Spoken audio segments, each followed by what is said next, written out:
Welcome into Vandy on SI. I'm Joey Dwyer here with Dylan Tovitz. Dylan's got a better background than me now. I think we've got to address this, but man, good showing out of you with an actually decorated background that is still very college dorm-esque. Yeah, we did some work on the background today. We got these records and the album covers, and yeah, we're making progress on that front.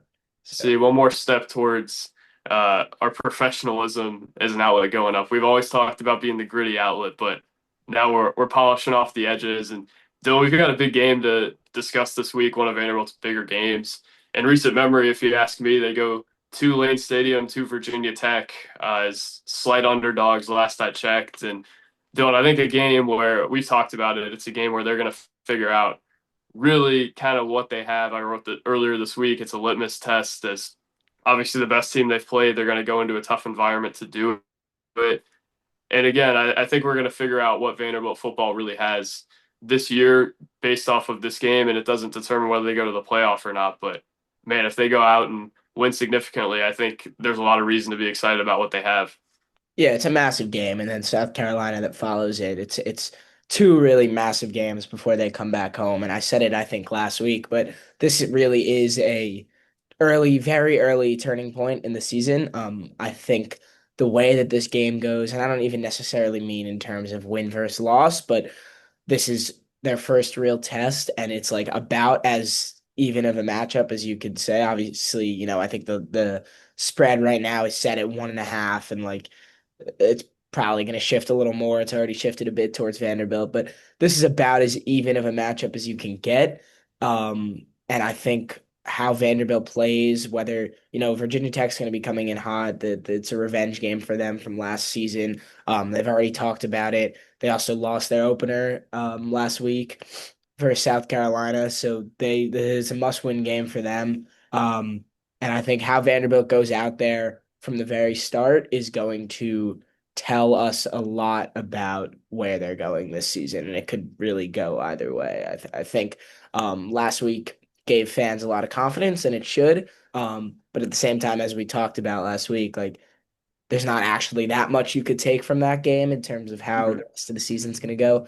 So this is really going to be the indicator this week, I think, of what happens next. For sure. I mean, we talked all year about they're stronger on the line of scrimmage, right? They have more playmakers on the perimeter. It's easy to look that way against Charleston Southern, and I know we had our critiques of the offensive line and maybe the way they picked up blitzes at times, but I mean, Dylan, this is really where you're going to figure out how strong that group is. At least at this stage, obviously, they'll get more continuity. They're a group that is mostly made up of transfers, or at least guys who didn't start last year. Cade McConnell coming to mind. Virginia Tech really has a defensive line that I think causes some problems. Clarkley talked about that yesterday. He said, I think Virginia Tech always has, every time I've coached against them, always has a defensive line full of playmakers like this. And obviously, that's going to be a challenge for Vanderbilt's offensive line. Jordan White going close back home or back to home. And Dylan, I think really going to be a test, specifically for that group because I think Diego Pavia can handle it. You kind of know that the speed is going to translate on the perimeter, even against SEC corners. My question is really like, does that offensive line hold up? And also, do they hold up on the line of scrimmage defensively? Obviously, Virginia Tech had a really hard time against South Carolina's defensive line. Is Vanderbilt's comparative to that South Carolina defensive line in terms of the performance it puts up? I don't know, and I think those are both storylines to follow this week. Yeah, it's a great point because Tech really does have a very stout defensive line. I think we're going to see the offensive line step up their game then compared to where they were this past week. I think we kind of declared that if there was any position group to be a little skeptical about after the Charleston Southern game, it was the offensive line.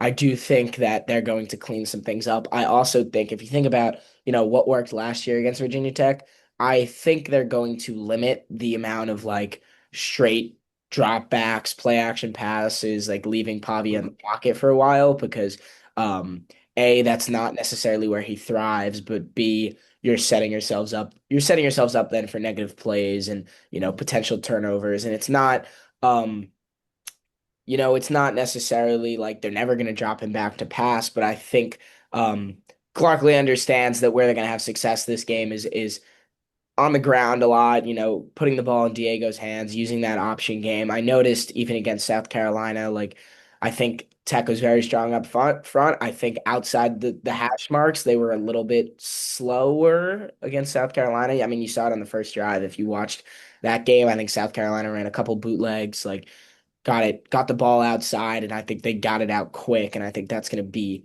kind of the goal. I think we might see some more Caleb Barnett again in that kind of role. I think we might see some screen passes, Trey Richardson, Junior Sherrill if he plays, which is another storyline we could get to. But I think I would not be surprised if they put the offensive line in a little bit more of a position to succeed this week than simply sending Diego into drop back passes and hoping that they hold up. And I think there's confidence that they can hold up against a defensive front, but I also think the risk reward in terms of keeping Diego in the pocket for 2 more seconds versus, one offensive lineman gets blown by and then all of a sudden Pavi is taking a hit. You're losing 8 to 10 yards and potentially putting yourself in a position to turn the ball over. I would not be surprised at all if we see kind of that drop back game limited. Yeah, and I think that's the path for Vanderbilt against opponents like this. I think their offensive line has improved, and we've talked about that. It's kind of like the man coverage thing for me, though, to where for them to play man coverage consistently, they've got to even go up a little bit, a level in terms of their cornerback play. I think they can play it more, but I don't think that can be necessarily their primary coverage this year against SEC teams. Kind of think of it the same way with the offensive line, where I look at the Alabama game and I thought the offensive line was maybe at its best in that game. And I think a lot of that was due to the scheme that Tim Beck ran and kind of how he put the offensive line in a position to make blocks where they were doubling and maybe Diego Pavia wasn't back there for 6 seconds or anything like that. I think that's really where you're going to see the Vanderbilt offensive line succeed if it's going to this year is they're able to execute what Tim Beck wants to do well. And that's just kind of how I see it. Also, a story here Gunnar Givens played a lot against Charleston Southern. Blake Frommang, a former Vanderbilt offensive lineman who I respect the opinion of a lot, said he thought he made a case for Givens, or Givens made a case to start. PFF said he was the second best offensive lineman that Vanderbilt had on Saturday. Virginia Tech transfer. Wonder if he could see the lineup a little bit more. But Dylan, I think you're right. I think first of all, we mentioned this too. The speed, I think that's a big deal. And I think it's encouraging for Vanderbilt fans to hear maybe Virginia Tech couldn't keep up with South Carolina all that much on the perimeter. I think Vanderbilt's going to try to get it to Trey Richardson and Martel Hyde. And if Junior Sherrill plays or at least has a non-limited snap count, I think he'll be pretty involved there too. Maybe Caleb Barnett. The speed is going to be an issue for Virginia Tech, I would think. And I think Vanderbilt probably going to try some quick hitters, try to get the ball to them pretty quickly. Yeah, for sure. I think that the speed is going to be big, and this is a very different Virginia Tech defense than we saw last year, especially week one when we played them. Um, they're much better, and even against South Carolina, which is a really really good offense with Sellers and everyone else they got. I think that this is not going to be, a shootout type of game, and it's gonna be on Vanderbilt's defense to kind of, step up because this isn't going to be, 40-35 like the Alabama game was, or I forget what the exact score was of the Tech game last year, but it was a high scoring game for sure. And I think ultimately you're right, and it's not necessarily that they're never going to use the drop back game this year because if Vanderbilt wants to go the places they want to go, they're going to need to put Pavia in the shotgun and have him sit in the pocket and make reads and make the right throws. I think a lot of it also has to do with, and we talked about this, the offensive line is still learning how to play with each other. Mm-hmm. And especially a team like Virginia Tech, you can anticipate they're going to run like a lot of stunts, a lot of, kind of switches on the D line that might make that a little bit harder. And until they have this really good chemistry that I think they've come a long way with since the start of camp. But it's almost like we talked about last year with the basketball lineup, how they're all new guys from all over the place. And it was like, are they going to be able to mesh together right away? Like, is this going to work? And I think it did. But the point is here, like with the offensive line, it would not surprise me if they want to give a little more time. And I wouldn't be surprised either if Gunnar Givens, at some point, whether it's this week or not, sneaks his way in there. But it's not necessarily an indicator of we're never going to trust our offensive line in a drop back pass game. But I do think, and we've covered this, so we can maybe, end it here. But I do think that the way to win this game on offense and to have success is going to be in that like classic Tim Beck style, Mhm. really niche formations, triple option, read option, bootlegs, get Pavia out of the pocket and allow him to Mhm. make plays with his arm or with his legs as well. For sure. Dylan, before we move on, we are the kings of basketball references in football podcasts. I mean, this is like four in a row now. This is pretty bad. That's true. Like the That's the true. betting odds of Jalen Carrier being brought up in the Charleston Southern post game had to be unbelievably low. Great value there. That was a good analogy though. Jim. Right. See, I love that one. I think the physicality thing against mid-major teams is a real thing. I'll go to my grave believing that. We'll move on to, first of all, before we move on to the defense, I think we need to note this too. This is a huge game for Virginia Tech. Brent Pry, I think, honestly, his seat's getting a little hotter there. 16-21 as Virginia Tech's head coach. Obviously, if they go 0-2 to start, I mean that could really mean some trouble for them. And Dylan, I'm writing about this right now. I don't know if you saw this. They had a players only meeting after the South Carolina game in week one, which I mean they talked about it as if it was a good thing. I don't know that I believe that that's a good thing that they're having a players only meeting after one game where their leadership calls everybody in and says, "Hey, that wasn't good enough, and we've got to figure some things out." I'll read the quote from Virginia Tech linebacker Jaden Keller said, "It definitely felt necessary, seeing where we were at in the game and how close we were. We had the leadership come together and talk to the whole team. I think the guys got the point of what we need to do and what we need to cut out from last week." And then he said, "We were assured guys didn't lose hope and are in the right headspace. We can go out and perform, and we know we can play. That was the message. Don't lose our cool. Stay composed. We have to flush last weekend. Move on to the next one. The guys are still motivated. Whatever we did last week, we need to take it up another notch or degree. The guys embodied it and are ready for practice today and are ready to attack it." Dylan, I guess before we get into that, or before we can get into anything else, your reaction to Virginia Tech having a players only meeting after week one. Yeah, it sounds a little bit like, and just hearing that quote, that was the first time I heard it. It sounds like they're kind of trying to convince themselves that Mhm. there was a little bit of that, like we still got it, like we could still do this. Mhm. I think players only meetings get spun in a bunch of different ways. I think, Mhm. It's um, great for clicks, I'm not gonna lie. yeah, what it really tells you is like things are getting hot there very quickly. Both with, I saw their head coach, like I saw some random Twitter odds, but like out of all the Power Four schools, I think he has the hottest seat right now. And Mhm. I think, and I've seen, fans, on Twitter as well. They're basically seeing this as like all right, if we lose this game, like burn it all down. Like they were, Mhm. we saw their reaction to losing to Vanderbilt last season, which came out of nowhere. Now, obviously, they take us a little bit more seriously. Um, but I think it's the same thing. And I think the players understand that.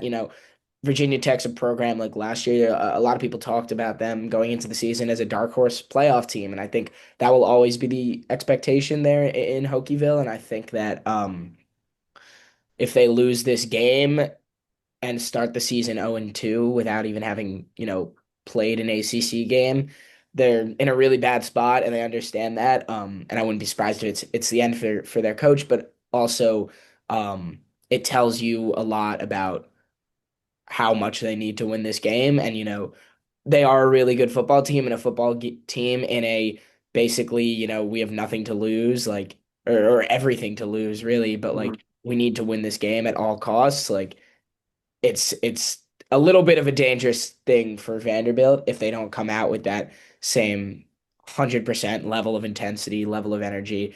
Um, and yeah, it's hard to know exactly what the players only meant, whether players only meeting meant, whether it was, a lot of the times coaches are like, have this meeting and we'll call it a players only meeting and we'll tell the media that this happened and then like hopefully that'll keep them off our tails for a week. Because at least we're, trying these things. So it could be that. It could be a genuine, thing where they all got together and are doing something different. But I mean, it's hard to know. I don't read too much into it, um, except for the fact that on Vanderbilt's side, it's knowing that they're going to come out 100%, whatever that looks like. Mhm. Because if the game doesn't go how they want it to go, we're going to be having a lot different of a conversation about Virginia Tech this time next week. Yeah, I think there's a lot of pressure on Virginia Tech. And I also think I look at this core of Virginia Tech players, Kyron Drones, and all the guys that were on this team last year that thought they could be a playoff team and they come into Vanderbilt and lose.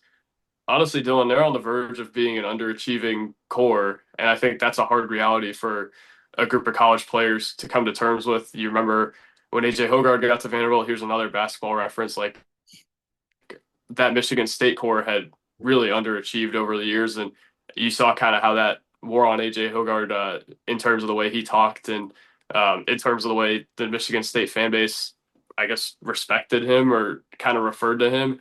I think it's the same way for this Virginia Tech core, where this Vanderbilt series can almost be symbolic of the turn for the worst that they've taken. Because if they were as good as maybe they thought they were heading into last season, I think they would have swept the Vanderbilt series somewhat handily. They're obviously this year they're playing at home. It's this is a program that never really used to lose there, and now you see their stadium being overtaken and them having to compete with teams that frankly they shouldn't be having to do that with. I think this is their time to show that they can get this thing on the right track and they're not going to go 6-6 again or potentially even worse. Don't I think you're right though. Like they're going to come out and have a different level of intensity than maybe you would have thought that they would coming into the year. They're always going to play hard at Lane Stadium, you would think, Right. but man, I think there's a lot of pressure on them, and I almost think that could wear on them as well, especially knowing that if they start 0-2, their climb to being what they thought they were as a core, I think is a lot more difficult. Yeah, it's also important. I mean, that it would be a little different if they had won week one, but this is their first home game of the season. Like, obviously, Hmm. Lane Field is not the easiest, or Lane Stadium's not the easiest place to play. Um, I think those fans, it's a massive stadium. Those fans are going to come out with, the same energy and intensity and, level of noise as they would have if Tech was, making a playoff push right now late in the season. Hmm. I think Vanderbilt has to be prepared for that. And I think they will be. You mentioned they were playing Enter Sandman at practice yesterday, and I think Clark Lee said some stuff about like, you know, we only care what's on the field, and they're going to be prepared for the noise. They've played in, stadiums far bigger than Lane Stadium, even how big it is. Just playing in the SEC, like they played in Death Valley, LSU last year. Hmm. Um, Obviously that game didn't go particularly well, but I think they're going to be prepared for that aspect to it. But it certainly is another aspect that's going to be very different than how last year's game that was at First Bank. It's just another layer of things. But yeah, I want to talk about maybe Kyron Jones for a minute because I don't know if you Hmm. how much of the game you watched, but I thought he looked very up and down against South Carolina. I actually thought he started off pretty well until that, first interception, and then he kind of unraveled a little bit. I think he played better than the stat sheet said, and obviously, he has the talent. He has the arm talent. Kind of dual threat quarterback. I think he's dangerous when he gets out of the pocket. I thought his decision making was a little bit iffy. And I Hmm. think the ability for that secondary, I think we mentioned, I thought the secondary played really, really well against Charleston Southern. The ability for that secondary to kind of, you know, read Jones's eyes and sort of bait him into some bad throws, I think could be a key for the week upcoming. But this is a pretty good quarterback and one of the better quarterbacks still that they're going to face on their schedule. So I think it's important too. And Clark spoke about him yesterday a bit, but I think you have to expect a higher level of play from him than we saw last week Hmm. against South Carolina, because he does have that, talent. For sure. I think the upside is super high with Kyron Drones. And again, like he is one of the more talented quarterbacks they'll face this year. I don't know that he's Garrett Nussmeier or anywhere along those lines, but I do think that he doesn't get enough credit for truly how gifted he is. You mentioned Clark Lee's comments. Clark opened with to Henry's question. He's kind of the total package. He's got the arm strength. He's a big physical runner, fast. I've got a ton of respect for him, what he brings to the table as a competitor. He's a winner and a fighter. I think here's the thing with him too. Like I think again he's the total package, but I do think you can bait him into Yeah. some bad decision making, and I think that's something that's been the case with him for a while. The thing I think that helps him is I think they have vastly improved receiver play relative to what they had last year. Brian Longwell talked about it yesterday, and I think you could see it. It was Sunday night, where I think their receivers are more explosive. I think they're better at the catch point, and I think that's going to be the real challenge for Vanderbilt's cornerback room. They're going to have to account for drones, but I think they have the athleticism to stop him from having a huge run game. I think guys like Nick Rinaldi and Langston Patterson, Issa Wataha, those guys can handle things like that. I think the real question here is can Vanderbilt's cornerbacks hold up against Virginia Tech's receivers? Because I'm not sure the answer to that at this point. Yeah, I think that's definitely a big kind of X factor in the game. Um, I think they again last week you have to take with grains of salt. I think they did instill a bit of confidence last week in the cornerback room. I also don't think, Clark Lee and Steve Gregory are gonna leave anybody on an island, one on one with a receiver, at least not very frequently. Like obviously if they blitz, which it's interesting because, we've talked about how Virginia Tech's offensive line maybe didn't look that great against South Carolina. I think with Issa Wataha coming back, and then you might see a little bit more Nick Rinaldi this week. It was interesting they used him. I mean, it was kind of what we expected, but it looked like they really used Nick Rinaldi in passing downs. They Mm-hmm. take out like a Patterson or a Longwell and bring Rinaldi in as kind of an extra rusher. Yeah, only 15 snaps on Saturday. I think they're going to blitz him, but you also have to realize if you blitz, then you're probably leaving your cornerbacks in man coverage, and we saw them get burnt in that a couple times last season. But yeah, it's certainly a big game for the secondary. I think that they rotated like 6 or 7 guys in at cornerback last week. I obviously don't think they're going to do that again, but it's a big game for Martel Height. We're going to see a lot more of him on defense and less on offense, I would expect. Um, Mm-hmm. Colby Taylor, I thought he held up pretty well last week, but he was obviously not someone who was always penciled in as an automatic starter. So he still certainly has something to prove against a team like Virginia Tech. Can he hold up at the cornerbacks, and then the safeties behind him? I thought played well. Thought C.J. Hurd played well. But to your point, it's a totally different ball game with the receivers. And Jones certainly has the arm talent to you give a receiver one step and like you probably just gave up a touchdown. I think Clark Mm-hmm. said he has one of the most accurate, deep balls he's seen or something along those lines with Mm-hmm. Jones, which again, I think his decision making is where we've talked about is a little bit, lacking, but in terms of arm talent and putting the ball where it needs to go, especially down the field, there's few people better at it than Jones right now. So I think that to your point, they're going to have to Clark Lee, Steve Gregory are going to have to, scheme up some things there to make sure their corners are not getting, beat at the catch point or beat right off the ball, whether it's, staying more in zone and maybe running a few zone blitzes, which gets difficult because then you're leaving massive gaps in the middle of the field. But Mm-hmm. again, with a guy like Jones, maybe that's not the worst thing. If you play zone, it's a lot harder to the decision making gets harder, and if that's where they feel he's a little bit shaky, maybe playing more zone and leaving your safeties over the top, cover two, cover three, is not the worst thing in the world, and I wonder if that's kind of more in the cards this week. Yeah, for sure. I think another thing to note, Kyron Jones, they mentioned or the quote you mentioned from Clark Lee, it was about Kyron Jones' ability to throw it one on one on the sideline and put it in a place where only his receiver can get it. He said he's as good as anybody he's seen recently at doing that. I think that's an interesting note as well from Clark Lee, and I think something Vanderbilt's gonna have to watch for. Obviously, they've got some big bodies with Colby Taylor, and I think Marlon Jones could maybe be physical at the catch point a little bit. Mark Davis certainly can be, but yeah, I mean this is a real test for that cornerback room, and I think you might see some explosive plays, but Vanderbilt's going to have to be able to live with that. Dylan, we'll go here. You had mentioned I think it was X factors or guys you think would have a big performance last week. I'm going to continue your tradition in week 2 and swing it to you. Give me an offensive X factor or at least a player you think will have a big game, and then let's flip it to defense as well. Offensive X factor. It's a good question. I'm gonna go a little bit basic here, and say Eli Stowers, who somehow we haven't mentioned his name yet on the Yeah. pod. I thought he looked like very, obviously he didn't play that many snaps and he was probably on a snap count, but I thought he looked really fresh last week. And his skill set is just so unique as a tight end. I think like he could really kind of blow up this game. And he had a big game, I'm pretty sure, against Virginia Tech last year. But I think they're going to use him a lot more.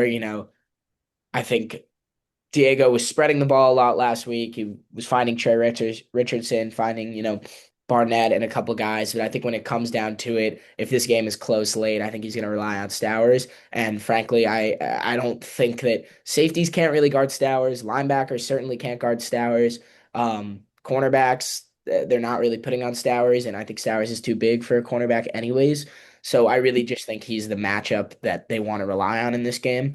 And assuming he's totally healthy, which he should be, I think he has a really big day. And then on the defensive side of the ball, I'm going to say we mentioned him, but I'm going to say Nick Rinaldi. I think Mhm. in terms of, um, best true pass rusher on the team, it might be Rinaldi, might be Capers, and I could have put him, up there as my X factor as well. But I think you mentioned the secondary as your key. I think the pass rush is really going to be the X factor in the game. I think that the Virginia Tech offensive line maybe is their weak point, and I thought that there were a lot of times last game, especially in the first half, that the Commodores weren't necessarily getting the pressure that they should be getting on the Charleston Mhm. Southern quarterback. I think that Rinaldi will probably see more action in kind of that, edge, like, you know, linebacker role that they put him in on passing downs, and I think Mhm. he has a big game, racks up a sack or two, and if they can get to the quarterback, if they can get to Drones, put pressure on him, maybe force a turnover, force a couple sacks. So that's between, you know, Rinaldi, Capers, Sidnor, like even, I think getting Issa Utaha back is going to be massive for the run game as much as the pass game. But I think ultimately Rinaldi is that X factor there. But in order to get him in the game, they're going to need to keep Tech behind the sticks because if they're not, then they're going to have to leave, their true Mike linebackers in Longwell and Patterson. If it's 3rd and 2, they're not going to bring Rinaldi in probably on a pass rushing down because he is a little bit weaker than the others in the run game. So if he sees the field a good amount, which hopefully he will in terms of, keeping Tech behind the sticks, I think that he's the X factor on that side of the ball. I think those are two good names. Rinaldi was one I had in mind as well. I think I'm going to go with the corners defensively just because my question is, can they keep up with a receiver room like that? Offensively, it seems like a cop out, but I just think the offensive line is so important this week because I think that defensive line, and we got some crap for it last year, just talking about how strong every defensive line they faced was. I think if you want to alienate that kind of talk, you hold your own this weekend and prove that you can hang with a defensive line like that. I think that's a big deal for Vanderbilt. I also think the ability to play turnover free on the road is a big deal. I mean, they had 7 turnovers all last season. You expect that not to continue, but if they're going to win and they're going to be able to hold off that crowd a little bit and keep them off their back, they've got to be able to take care of the ball a little bit and really not have a crucial turnover. I don't think the number matters as much as when it happens. Dylan, you like how I don't actually answer the question here and just kind of get off onto a few keys to the game rather than I love it. actually naming an X factor. Uh, I would say I think offensive line play and the turnovers are a huge deal this week. I think Eli Stowers again is a big deal though. Like we mentioned, they spread the ball around last week a little bit. I don't think that's necessarily the recipe that they're going to use all that consistently. I think if they're going to win some of these games, it's got to be on Stowers and Pavia's back, and I think you might see that this week on the road. That's where the chemistry is. And I think that's really where they could assert themselves is getting Stowers involved consistently in the passing game. And then if they are going to spread the ball around a little bit, I wonder if it's because Stowers is getting more attention and because they've already distributed the ball to him a little bit. And that opens up some things for other guys. Yeah, I think just another X factor kind of or key to the game, or I guess we're going in that direction. I thought the receiver and tight end blocking was an interesting storyline from week one. I thought it was very strong. Mm, I think it's going to be a lot more important this week. I thought Cole Spence was really, really good in terms of blocking. I think, you mentioned in the press box when Trey Richardson threw a block first quarter when Pavio is, running outside. And I think that's going to be another key against this team, just doing those little things, especially if they're moving Pavia outside the pocket a lot. I mm, think they got in situations last week when that happened, and that was where the holding penalties came. And in order to not get those holding penalties called, you're going to need help blocking, probably from your Cole Spences of the world. And I thought Spence was very good at it last week, but I think it's another point if they're moving Pavia around in the pocket a lot. And running the ball outside the numbers and the hash marks. I think the ability for everybody to do their job on those kind of plays, including their receivers, is going to be big as well. It's just another thought I had, but yeah, for sure. And that kind of segues into the injury update for the week as well. Cole Spence questionable, I think with a knee thing. Junior Sherrill also with a knee thing questionable. I think that's a big deal for Vanderbilt. I thought you saw his growth a little bit last week where he went up and got kind of a jump ball around the goal line. I don't know if that's something I would have expected from Junior Sherrill in past years. And obviously it was against Charleston Southern, so we'll see. But I wonder how much of an effect he'll be able to have, how hampered he is. We'll see, but Issa Taha probable, as you mentioned, a big deal for Vanderbilt as it goes against its first Power Five offensive line of the year. But Dylan, I think we've hit most of it. Also, Issa Taha and Langston Patterson file a lawsuit against the NCAA trying to get a fifth year. We don't have enough time to do a whole podcast about that, but it certainly could be one done, and maybe we'll do it if they get their way in that suit. But Dylan, final thoughts on this week's matchup with Virginia Tech before we get out of here? yeah. I mean, I said it in the beginning. My thoughts are kind of the same, but I think this is your really game where you find out what 2025 Vanderbilt football is made of and what they're going to look like. And I think that how they start out is going to be key. The environment's going to be tough. You have to quiet that crowd early, whether it's you get a takeaway off Jones, you get in his head because you could see that he mentally was a little bit all over the place last week. I think that's a key. Or just coming out hot on offense. I think how they start is going to be really important, especially in the environment. But yeah, I mean, I think it's a massive game, and it's hard to underplay it. It's not, you don't get like week two games like this every single season. And you think about it 3 weeks down the road, whether they're coming back 1-2, to play, two non-conference games at home versus coming back 2-1 or 3-0 even. We're going to be having very different conversations, and that all starts on Saturday. So yeah, For sure. Dylan, thanks for taking the time. I thought week two, we're getting better. Hopefully, maybe always. next week there won't be any basketball references. And maybe we'll throw a baseball reference in there. How about that? We could. I mean, I think anything's on the table Yeah. for us at this point. But if you haven't, check out Vandy on SI, the site. Subscribe to the channel. We're going to continue to produce more consistent podcast content and some post game video, maybe some pre game video, things along those lines. But Dylan, thanks for joining, and we'll talk soon.